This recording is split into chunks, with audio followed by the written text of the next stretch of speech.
Согласот за на предстојниот референдум се дава согласност за Европска Македонија, каде сите ќе живееме заедно. Египчаните сега не се и никако не смеат да бидат граѓани од втор ред. Ова е меѓу другото пораката на градоначалникот на Охрид Јован Стојановски на синокешната трибина со Сдруженијето на египчани Пирамида. Коментирајќи ја важноста на референдумот, Стојановски нагласи дека 30 септември е денот за утврдување на Македонија како полноправна членка на НАТО. Нити јас како македонец не знаев дали сум жител на Република Македонија или на некоја поранешна Југословенска република.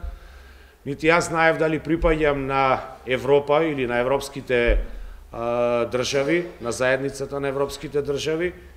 Нити јас знаев дали НАТО е мој сојузник или е евентуален агресор. И ако сепак проживеавме онаков живот како што проживеавме, тоа не значи дека и моите деца. Значи, тргнувам од моите деца.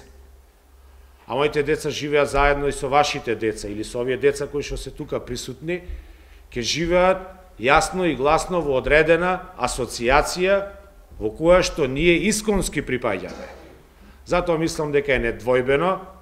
Преска многу убаво каже еден од поранешните официри, јас можда НАТО не го сакам, ама во моментов немам друга ориентација освен НАТО ориентација. Пред стотина присутни во општинската сала во Охрид се обрати и првиот советник во градскиот совет од редовите на египчаните Бесим Демиров, кој истакна дека иако формално не се признаени како етничка група, тие сепак со довербата кон него го добиле првото советничко место во градот. Демиров потенцираше дека со гласот за на предстојниот референдум Охрид влегува во европските рамки, а Македонија гарантира европска иднина. Сите ние ќе излеземе и ќе гласаме заради нашата иднина, за иднината на Охрид и Македонија, кои цивилизацијски, културно и географски припаѓаме на Европа. Едноставно ние сме за таму.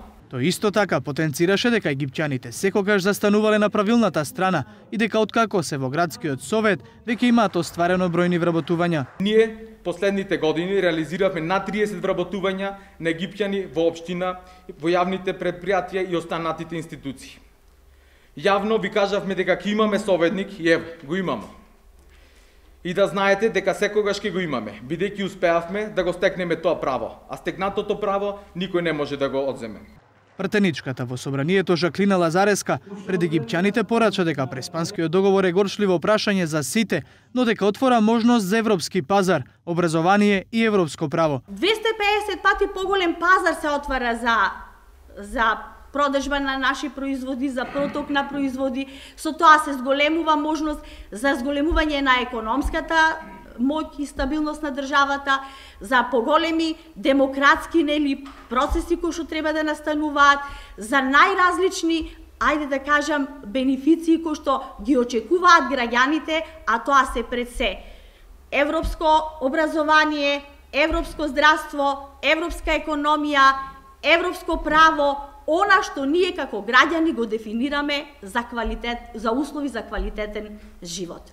Египчаните досега не се признаени како посебна етничка група во преамбулата на Уставот, а во Македонија, според бројките со кои располага Сдруженијето Пирамида, живеат околу 15.000 египчани.